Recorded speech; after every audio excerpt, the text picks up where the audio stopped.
Summer is supposed to be a time for fun, sun, and freedom. But sometimes, the warmth of the season hides something much darker. These are three disturbing true stories that happened during summer, and they'll make you think twice before letting your guard down.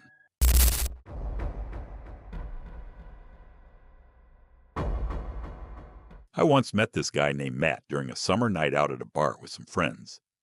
We were watching a Cubs game, and he and I hit it off while chatting at the bar. My group drifted away while I talked to him, so he never really interacted with any of them. We ended up trading Instagrams. He had a decent following and seemed like a pretty regular 20-something, into travel, nightlife, and fitness. After that, I went to rejoin my group.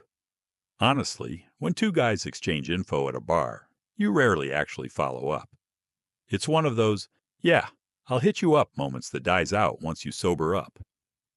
But oddly enough, the next day, Saturday, I went out again to a waterfront bar restaurant for my friend Tyler's birthday. I posted a short video on my story of us singing at the table. An hour later, while we were hanging out near the outdoor section, I felt a tap on my shoulder. I turned, and it was Matt. He greeted me with a smile and said it was his favorite Saturday night spot. This time, I formally introduced him to my friends, even if they hadn't spoken to him before. They remembered seeing him the night before. He stuck around, and no one minded because everyone was drinking and having fun, including him. The next time I saw Matt was when he invited me golfing. It was a hot day, and I'm not great at it, but I've been wanting to improve. So I went with him that next Sunday morning. None of my friends wanted to come. They were too hungover. It was just the two of us, and we played 9 holes in about 2 hours. Afterwards, we grabbed food, and I went home to chill before work. We hung out one more time before he invited me on a hiking trip to Arizona. I'd always wanted to see the Grand Canyon, so I checked with work, got the time off, and agreed. I asked Tyler and a few others to come, but they couldn't afford it or get time off. I asked Matt if his friends were coming, and he said no. It was just him. I thought it was strange I hadn't met any of his friends, but he seemed social enough on Instagram. We flew out August 15th and were due back on the 18th. We landed at night, rented a car, stopped for drinks and food, and got to the Airbnb pretty late. After a couple beers, I noticed there was only one bed. I asked, and he pointed to the couch, saying it pulled out and not to worry. He wasn't even charging me for the place. I set up the couch bed and went to sleep. It was comfy. At one point, I woke up and saw him walking to the kitchen for water. I went back to sleep. The next morning, we woke up early and headed straight to the Grand Canyon.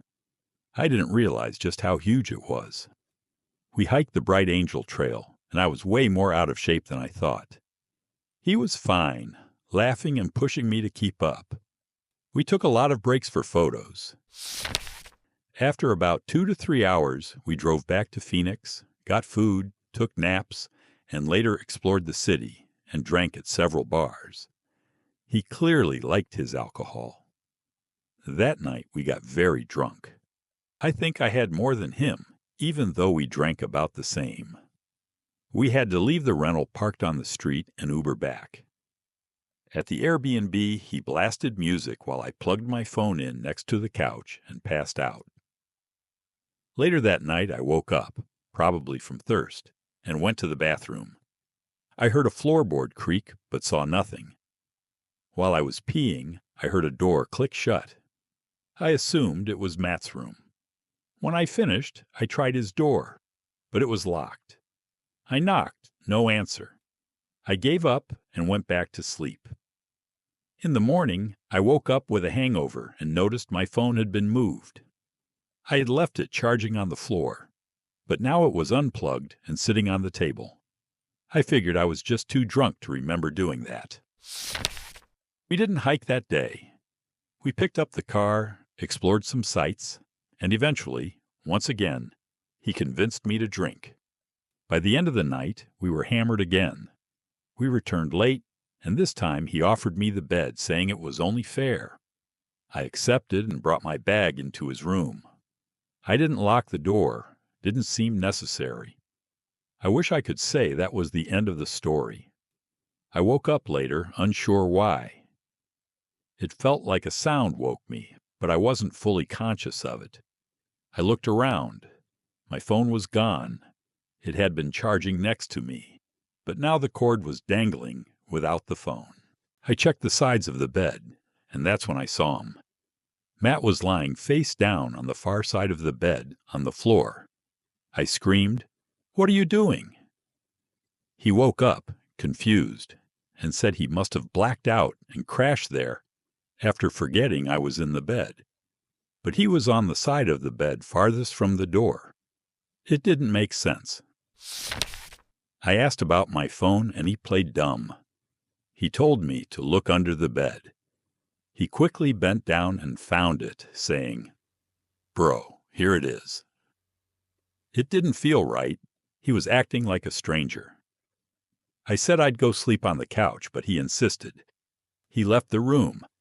I locked the door behind him.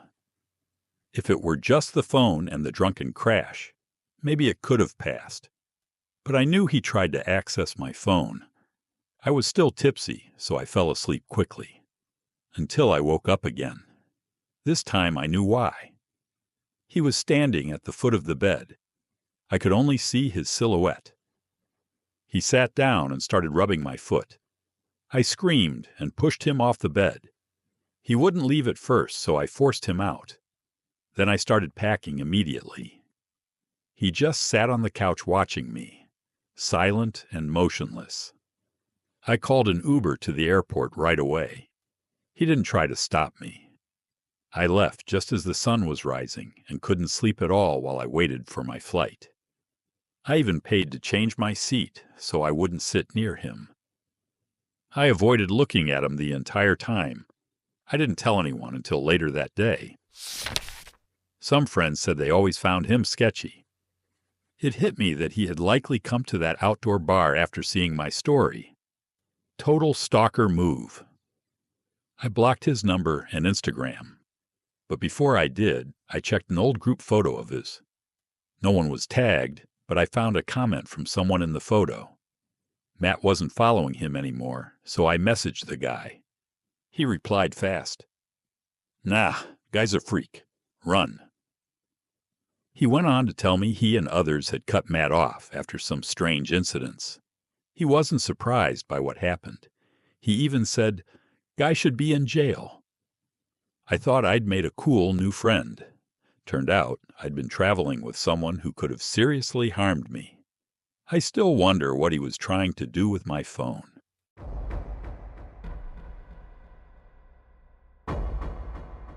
This took place last summer, sometime in mid-July. I had come home from college for a short break, just trying to enjoy some downtime before the fall semester kicked off again. My name is Kyle, and I'm from Maryland. I'd been texting my two best friends, Jason and Marcus, about making some plans, something like the good old days in high school. Since we all go to different universities now, chances like this were rare. Eventually, we decided on a quick weekend getaway to Ocean City. Jason's family owns a modest little beach house out there. It's usually vacant, and he got the okay for us to stay for a couple nights. It wasn't anything special, a 2-bedroom house a few streets from the shore. But it was all we needed. Just a place to unwind, drink a bit, and catch up. We hit the road Friday afternoon. The weather was hot and sticky, close to 90 degrees, and the air clung to your skin. As soon as we arrived, we were hit by the familiar mix of sunscreen and ocean breeze. That first day we wandered the boardwalk, played arcade games, people watched. The beach was crowded, kids tossing balls, families under umbrellas, lifeguards shouting warnings to swimmers. It all felt normal, a perfect summer vibe. Later that evening, we returned to the house, grilled some burgers, had a few beers, and played drinking games. By midnight, we were buzzed and starting to feel bored. Then, I think Marcus suggested going back to the beach. Something about the ocean at night is strangely magnetic. It's quiet, nearly abandoned, and the cool breeze makes everything feel calm. We didn't bring much, just some hoodies in case it got chilly, our phones, and a flashlight Jason found in a drawer. No plans to swim, just to hang around and maybe stroll the shoreline. We walked down a side street to the boardwalk and took the stairs to the sand. As expected, it was nearly empty. The waves lapped gently, and only faint light from a few boardwalk lamps, and the cloudy moon gave us any visibility. You could barely make out where the sea met the shore. We strolled near the waterline, letting the chilly surf touch our feet. We joked, shared stories, and just enjoyed the silence. Eventually, we stopped near an empty lifeguard stand, one of those wooden ones they removed during off hours, and laid down in the sand to stare at the sky. That's when Jason suddenly sat up and said, "Is someone over there walking?" We followed his gaze. At first, I couldn't see anything, just shadows. But then I noticed a shape, a dark figure slowly pacing the edge of the water, maybe 50 or 60 yards out. We figured it was just another night owl out for a walk. But something about the way they moved wasn't right. The steps were robotic, stiff. Their arms didn't swing naturally, and their posture was off, hunched, but not in a normal way. Their head was angled downward, as if watching the ground. We stopped talking, just silently observing. I remember quietly asking, "What are they doing?" Marcus guessed they were looking for something. Jason joked they were probably drunk and lost their phone. We chuckled and tried to shake it off, but I kept watching. A few more minutes passed and the figure stopped. No more pacing, just standing still. And they were closer now, maybe 30 yards away. That's when the vibe shifted. None of us wanted to shine the flashlight directly at them, but it was becoming harder to pretend it wasn't creepy. Marcus whispered, "They've been standing like that for 5 minutes.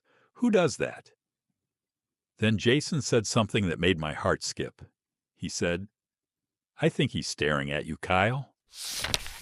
I nervously laughed, saying, "Nah, he's just looking down." But Jason insisted, "No, man, look again. His head is tilted toward you." Then Jason turned on the flashlight and aimed it at the figure. I wanted to stop him, but it was too late. The light hit the figure for a brief second before flickering out, low battery. But that second was enough. What I saw was terrifying. The guy's skin was pale, almost gray. No shirt, just damp jeans clinging to his body. His arms hung loose at his sides, and his head was tilted in a disturbing way. Not broken, just unnatural. But his eyes, they were wide, bulging, unblinking. The moment the light hit him, he charged. No warning, no transition. He went from completely still to sprinting full speed directly at us. It didn't look human. We all screamed and took off running, sand flying beneath our feet. Marcus was yelling behind me, "Go, go, go!" My chest was burning, but I didn't stop until we reached the steps and sprinted back up to the boardwalk. Only once we hit the street did we glance back. He was gone. No one behind us, just waves and sand. No footprints, no sign of him at all. We stood there, shaken and breathless. None of us said much walking back. When we got inside, we locked everything, doors, windows, blinds, and sat awake until sunrise. Sleep didn't come. I kept expecting to hear tapping or see that face outside. It never happened. The next morning, we tried to explain it away. Maybe just a drunk or drugged-out local messing around. But none of us truly believed that. The way he moved, the way he vanished, the absence of footprints, none of it added up. We stayed one more night, but didn't leave the house. The following morning, we packed and left early. Weeks passed. We tried to forget. Then Jason texted me. He said he'd been having dreams, the same one over and over. He'd wake up with the guy standing in the corner of his room, soaked, silent, head tilted, watching, no talking, no moving, just standing. I told him that was messed up, but didn't admit that I'd been having the same dream. The exact same one. Sometimes I wake up thinking I hear wet footsteps in the hall. But when I check, nothing. Then, just last week, almost a year later, I was scrolling through a local Ocean City Facebook group. Someone posted a blurry night photo from the beach asking, "Anyone know who this creepy guy is? Saw him by the water at like 1 a.m. I clicked it, the posture, the skin, the stillness. It was him. The comments chilled me even more. Dozens of people said they'd seen him too. One person claimed he walked into the ocean and never came back out. Another said they found wet footprints on their back porch, but none leading to or from them. I don't know what we saw that night, but I do know this. I'm never going back to that beach after dark.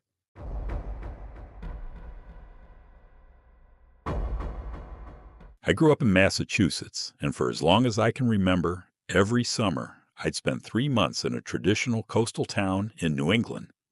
If you've ever been in that part of the country, you know the kind of place I'm talking about. I had a tight group of friends who did the same each year, and after working our summer jobs, we'd always find some kind of trouble to get into.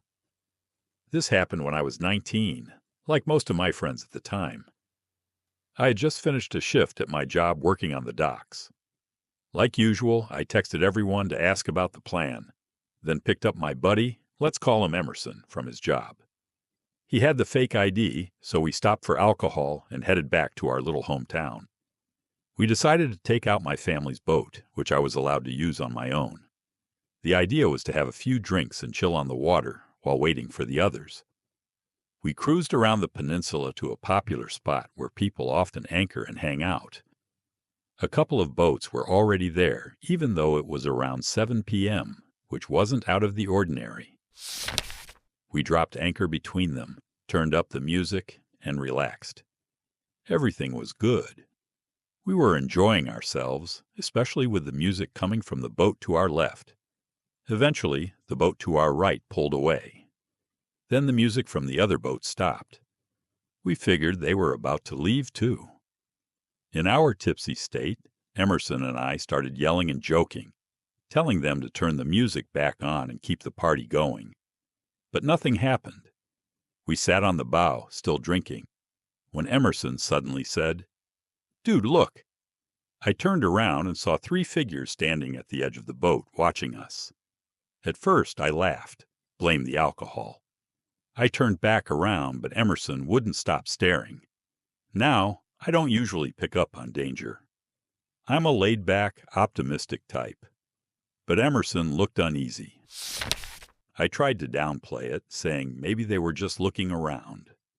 But he didn't stop watching. By now, it was pretty dark out. The only light came from their boat, and all we could see were shadows. I tried to shake Emerson out of it, but when I looked again, the figures hadn't moved. It felt weird. I grabbed the megaphone near the wheel and said something dumb like, $20 to keep the show going, fellas. Emerson didn't like that. Just as I was putting the megaphone back, I heard one of them laugh. A man's voice. But something about it felt off. It was slow, raspy, and unsettling. That's when I started to feel the unease too. Emerson stood up and told me, "Man, we need to leave. This is not right." I tried to tell him it was fine. But then we heard 2 splashes. Someone had jumped into the water. When we looked, only one silhouette remained. That was enough for Emerson. He started yanking the anchor up while I kept laughing, still not taking things seriously. He told me to start the engine, but I was too busy drinking and chuckling. That's when the laughter stopped. Emerson looked at me, eyes wide, and suddenly I realized we couldn't hear anything. not even splashes. I called out, "Hello?" but got no reply. Then I heard Emerson shout, and at the same time, there was a splash behind me. I turned and saw someone trying to climb aboard. I panicked. As I turned the key, I saw a hand grab the railing next to Emerson, who now had the anchor raised like a weapon. I finally started the engine and floored it forward, straight into a shallow sandbar. I quickly threw it in reverse and sped away from the bay. Once we got back into open water, we both sat in silence before Emerson started lecturing me. I couldn't argue. I totally agreed. We decided to turn back. Instead of heading straight for the docks, though, we stayed to clean up the mess on deck from our hasty escape. That's when I noticed a boat approaching fast from the direction we'd just fled. "No way," I said, racing back to the wheel. "Our boat isn't fast, but I gave it everything it had. The other boat was catching up." Emerson started to panic, asking, "What do they want? Why us?" I told him to stay calm and just kept aiming for the docks. About 5 minutes later, we saw the docks ahead, but by now they were almost right behind us. I could see their bow rise and fall with each wave. I swerved hard left, staying close to the shoreline. Somehow, that worked. The other boat veered off and disappeared. We finally reached the dock and checked the boat for damage. Nothing serious. We met our friends and told them everything, coming up with wild guesses. Maybe it was a robbery, or maybe they wanted the boat. We didn't recognize their boat, so we figured they weren't locals. I still wonder what could have happened if Emerson hadn't been there. Thanks to his gut feeling, we got out of it. Without him, I don't know if I'd be telling this story right now,